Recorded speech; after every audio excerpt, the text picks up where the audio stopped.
السلام علیکم ورحمۃ اللہ وبرکاتہ۔ الحمد للہ رب العالمین والصلاة والسلام علی سید الانبیاء والمرسلین، اما بعد، قال اللہ تعالی اعوذ باللہ من الشیطان الرجیم، بسم اللہ الرحمن الرحیم۔ ومن يعص الله ورسوله ويتعدى حدوده يدخله نارا خالدا فيها وله عذاب مهين۔ معزز و معزز صدر اجلاس، اساتذہ اکرام، سامعین و سامعات، اور آج کا 5واں تقریر انعامی مقابلہ و یک روزہ اصلاح اجلاس میں جس عنوان پر لب کشائی کرنے کی جسارت کر رہی ہوں وہ ہے خواتین کی وراثت سے محرومی، اسباب و علاج۔ اسلام کے آنے سے قبل دور جہالت میں ماں بہن، بیٹی بہو اور بیوی کی کیا حیثیت تھی وہ کسی صاحب بصیرت پر مخفی اور پوشیدہ نہیں ہے، اور آج بھی اسلام کے ماں سوا جتنے بھی مذہب پائے جاتے ہیں ان کے یہاں بیٹیوں اور عورتوں کا کیا مقام ہے دنیا اس سے بخوبی واقف ہے۔ اسلام سب سے پاکیزہ مذہب ہے جس نے حقوق و معاملات کے باب میں خواتین کو حصہ دار بنایا ہے، یعنی میت کے جائیداد میں مردوں کے ساتھ ساتھ خواتین کو بھی حق کے وراثت سے مال و مال کیا ہے۔ یہ الگ بات ہے کہ اسلام نے مردوں کے بالمقابل خواتین کو تھوڑا کم مال کا مالک بنایا ہے، کیونکہ لڑکی کو ایک باپ کے یہاں سے ملتا ہے اور دوسرا سسرال سے بھی ملتا ہے۔ مزید یہ کہ نان و نفقہ کی ذمہ داری خواتین پر رہتی بھی نہیں ہے، علاوہ از عورت کو مرد کے جانب سے مہر بھی ملتا ہے۔ لیکن آج افسوس کے ساتھ یہ کہنا پڑتا ہے کہ ہندوستان میں مسلمان خواتین کو وراثت میں حصہ نہیں دیتے ہیں۔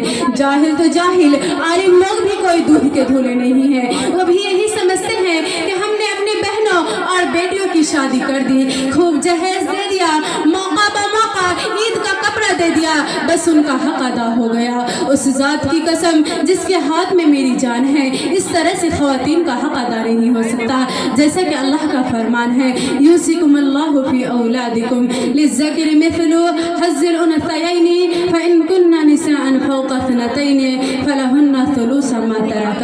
ان سے پتہ چلتا ہے کہ یہ اللہ کے وصیت کے ساتھ ساتھ حکم بھی ہے، جس کا تقاضا یہ ہے کہ ہم اس کو پڑھیں اور اس کے مطابق میراث تقسیم کریں۔ آخر کیا وجہ ہے کہ اللہ کے حکم کے باوجود آج خواتین میراث سے محروم ہیں؟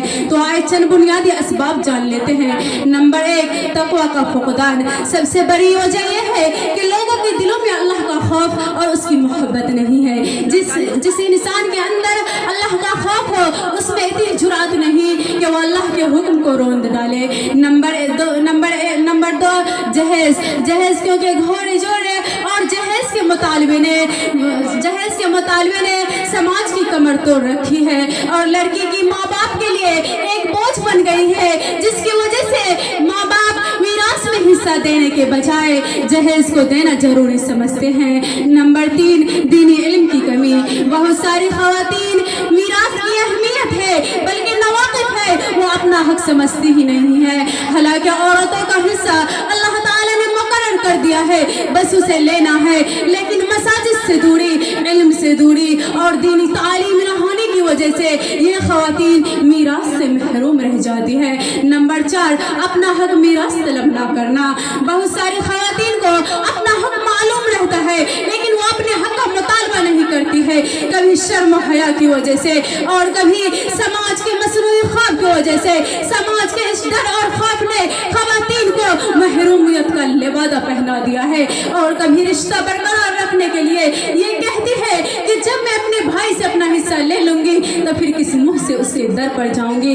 جس طرح سے سال بیت جاتے ہیں لیکن کوئی عورت اپنے حق کا مطالبہ نہیں کرتی ہے، حالانکہ میراث کا آیت نازل ہونے کا سبب ایک عورت ہی کا مطالبہ تھا، اور یہ مطالبہ نہ کرنا بھی محرومی کا بنیادی سبب ہے۔ نمبر 5، خواتین کی جہالت۔ لیکن آج ہمارا کردار یہ ہے کہ ہم کو اگر چھوٹی بہن یا چھوٹے بھائی کی شادی میں 2 اچھے جوڑے کپڑے نہ ملے، رخصتی پر اچھی مٹھائی نہ ملے، عید کے موقع پر عیدی نہ ملے، تو ہم زمین و آسمان کو سر پر اٹھا لیتے ہیں، جبکہ والد کے جائیداد کے مقابلے میں 2 کلو سوئے اور مٹھائی اور کپڑے کی کچھ بھی حیثیت نہیں ہے۔ نمبر پیچھے دنیا کی شدید محبت. جو لوگ ایمان سے نہ زیادہ دنیا سے محبت کرتے ہیں اور اپنے پاور کا استعمال کر کے اپنی بہنوں اور بیٹیوں کا حق کھا جاتے ہیں, اور کتنے لوگ نفسیاتی دوا دے کر اپنی بہنوں سے وراثت معاف کرا لیتے ہیں. حالانکہ یہ ظلم ہے اور یہ مال جہنم کی آگ ہے, جیسا کہ اللہ کا فرمان ہے, ان الذین یاکلون اموال الیتامی ظلما انما یقولون فی بطونہم نارا وسیصلون سعیرا.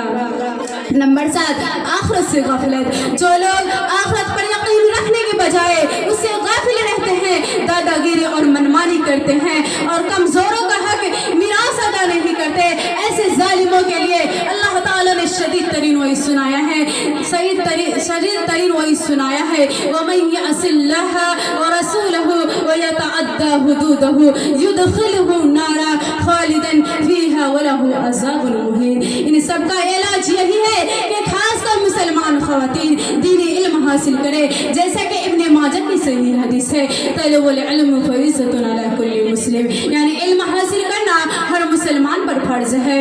میراث کا علم عوام تک پہنچانا اہل علم ہی کی ذمہ داری ہے.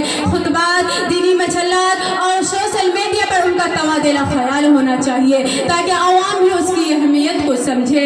خواتین پر لازم ہے کہ قرآن و سنت کے مطابق اپنا حق زبردستی حاصل کرے تاکہ جاہل اور ان پڑھ خواتین بھی میدان میں آئے اور اپنا حق وصول کرے. مدرسہ میں پڑھنے والی لڑکیاں اپنے اپنے سماج کی خواتین کو اس مسئلے سے متعارف کروائے, اور علماء بھی اپنی خواتین کو, اپنی عورتوں کو سماج میں ڈنکے کی چوٹ پر اعلان کر کے ان کا حصہ دے تاکہ جہلہ کے اندر بھی دینے کا جذبہ بھرے. ماں باپ کو چاہیے کہ جہیز دینے کے بجائے میراث میں حق دے, اور لڑکے والے کو بھی اگر کچھ مانگنا ہو تو لڑکی کی حصہ وراثت مانگے, جہیز نہیں. ہوا بھائی کا بھائی رہزن, ہوا بھائی کا بھائی رہزن, حقیقی بیٹی ہے ماں کی دشمن.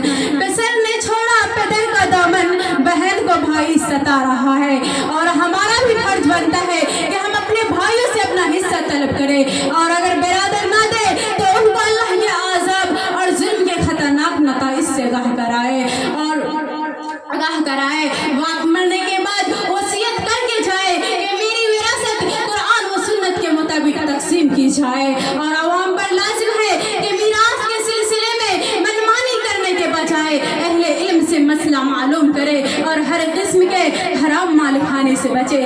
خلاصہ یہ ہے کہ میراث قرآن کی ایک تاکیدی حکم ہے جسے ہر حال میں قرآن و سنت کے مطابق ادا کرنا ہے. اگر کوئی اس میں ٹال مٹول اور مکمل حق نہ دے تو ان کی سزا آخرت میں جہنم ہے. آخر میں اللہ رب العالمین سے دعا ہے کہ ہم تمام مسلمانوں کو کہنے یا سننے سے زیادہ اس پر عمل کرنے کی توفیق عطا فرمائے. آمین. وآخر الدعوانا ان الحمد للہ رب العالمین. السلام علیکم ورحمۃ اللہ وبرکاتہ.